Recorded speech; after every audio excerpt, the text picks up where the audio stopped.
Hi guys, I recently posted a picture of a Ferrari 458 Spider on the Shmee150 Instagram and Facebook pages, and there were a lot of you asking me to do a comparison or a back-to-back with the Shmeemobile, the McLaren 650S Spider.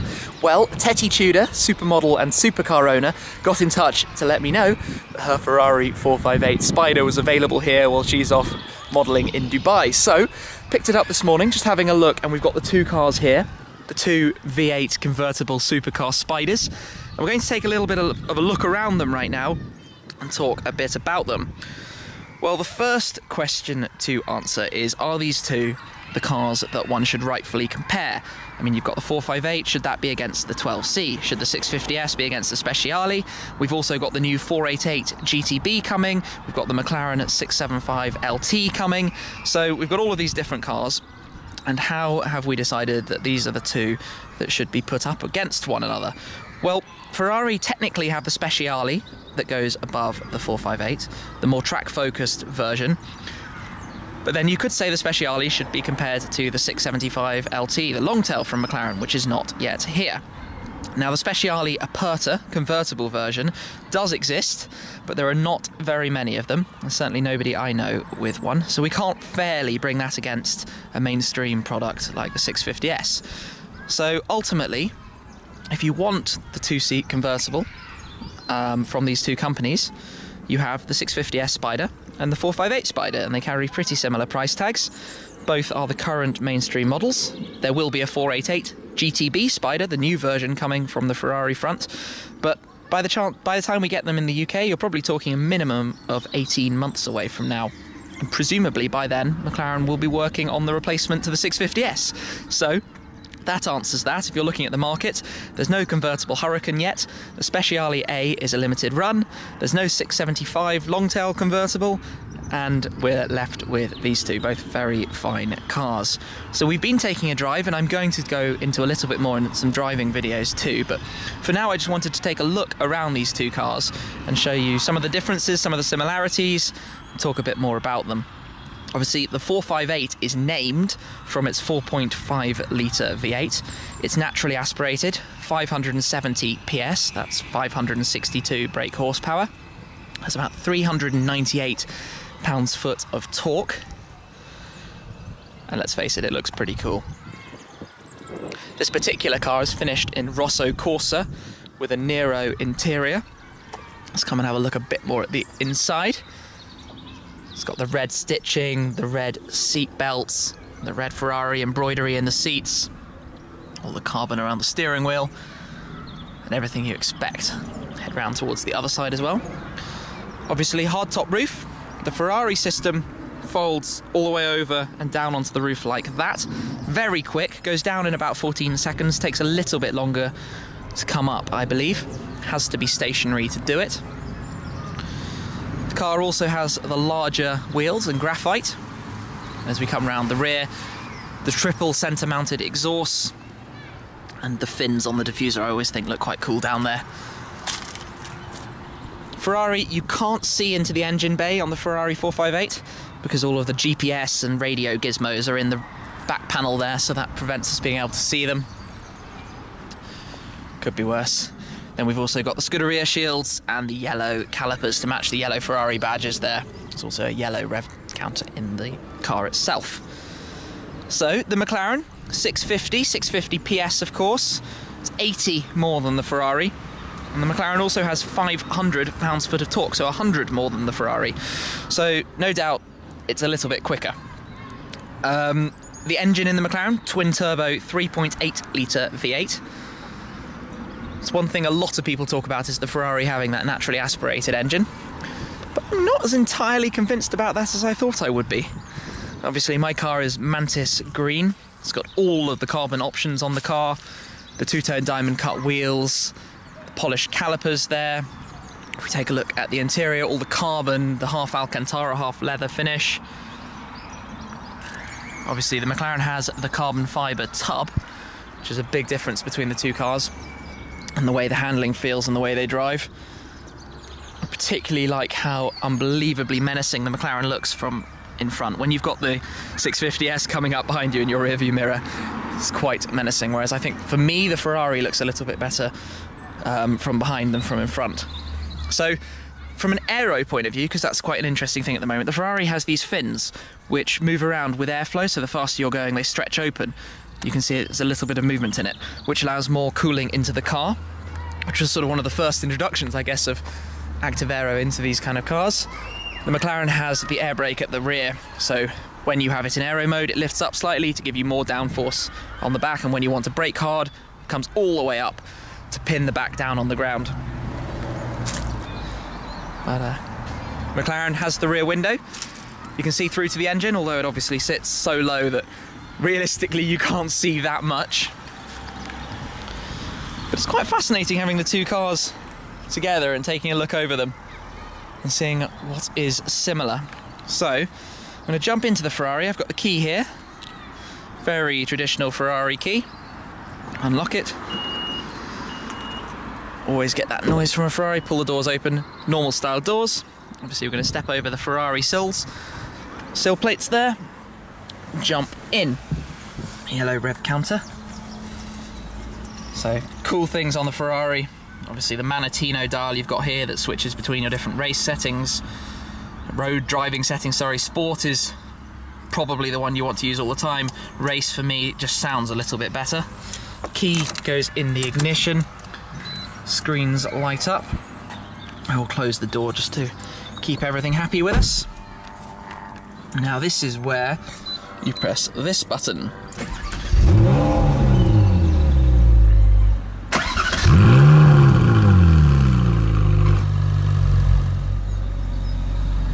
So I've been having a little bit of a play because this is all quite new to me. Ferrari, obviously you've got the lights, the indicators and the wipers all on the steering wheel. I love this button, bumpy road button. Press that every time you get in the car because the British roads are rubbish and it will soften the suspension down for us. You can see I'm just outside of London at the moment. We've got the navigation screen on the right, the yellow rev counter in the centre, and you can scroll through all sorts of different modes using this dial on the left screen and go through different settings, so allowing all sorts of stuff. Haven't had enough time to play with all of that. And then similarly on the right you can press here to go to the main menu and you've got your sort of media, navigation, phone controls. That's all in there.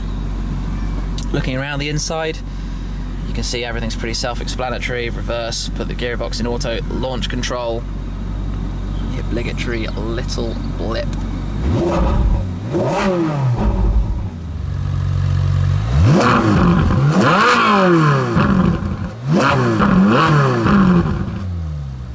Sounds pretty cool.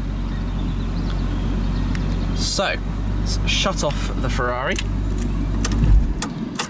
Take the key out. Let's go have a look at the McLaren.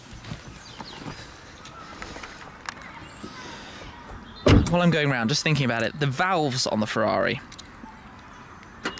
are something I find quite interesting because they're constantly opening and closing and it can get a little bit annoying. I guess so be it. McLaren key is a carbon fibre keyless system. You can double press it, open the door, and obviously the doors open up, and that is all because you have the carbon tub at the side. So the doors swing open, which is always good for drama and looking pretty cool, albeit sometimes slightly less practical, but supercar is supposed to not be practical. Let's jump in. I'm going to step over the sill. So the McLaren dial's pretty similar. Rev counter in the centre, two further screens off to the side.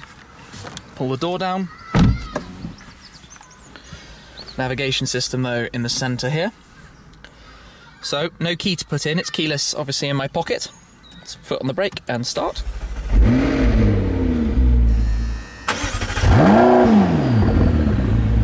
And the V8 roars into life. On the McLaren, so the Ferrari, we had the Manettino switch here. McLaren don't put any switches on the steering wheel. The steering wheel is copied and modelled off Lewis Hamilton's racing steering wheel when they made the 12C. So it's a little bit smaller than normal, very light. Everywhere is hollowed out, even the shift paddles on the back.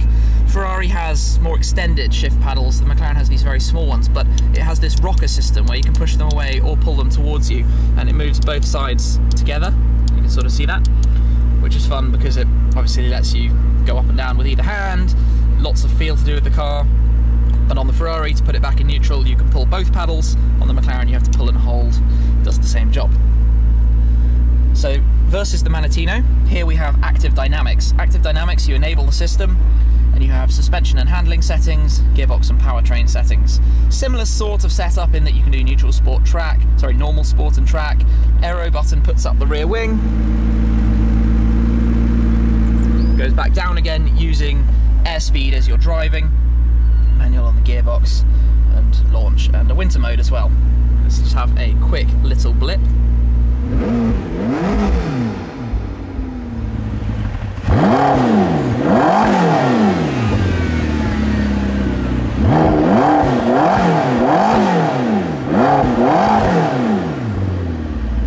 Now this is the interesting one. Now that you've heard both cars, let's shut this off. I personally don't think there's as much in it as I thought there was. I love the feeling of power that comes from the sound of the McLaren. There's no question that a little bit of turbo noise there takes away from some of the naturally aspirated noise, but at low speeds and idle speeds there's more excitement from the McLaren almost than the Ferrari, just because it has all of the valves kicking in all of the time.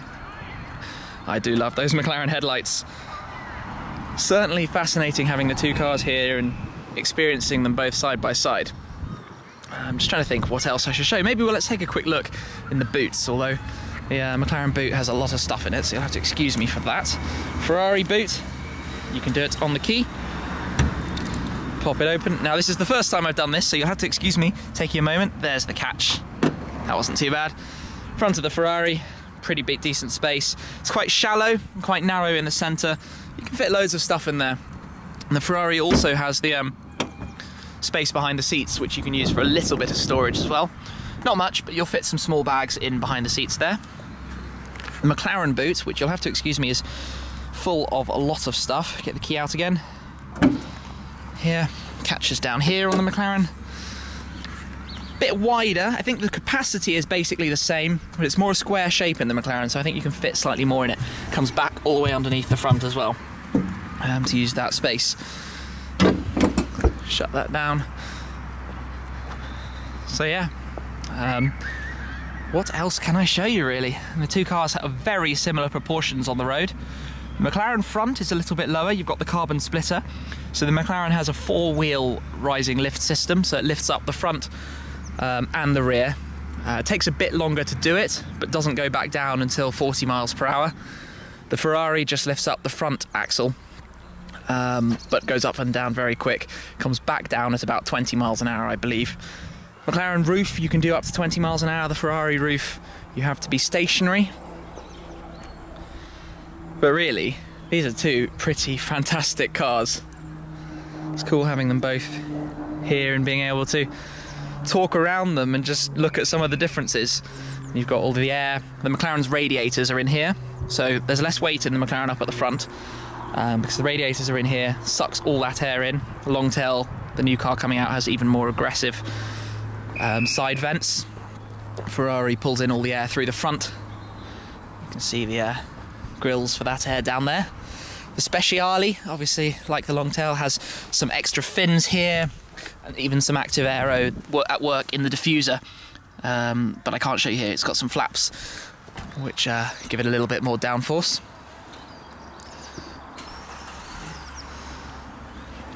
But yeah, Ferrari does have this badge, which is it's quite something, isn't it? The prancing horse from Maranello. But what the McLaren does, and this is what consistently amazes me, is that this company didn't make a road car 4 years ago. Okay? The first production car that they delivered, obviously they had the F1 20 years ago. This is the 20th anniversary year. And since then they've worked with Mercedes on the SLR. But the 12C was their first real stab at this game.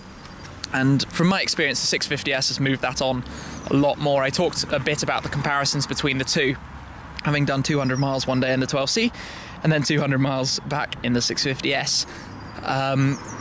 But the fact that we can even have this conversation and show these two cars and talk about how competitive they are, and this thing has 650 horsepower, it's just astonishing.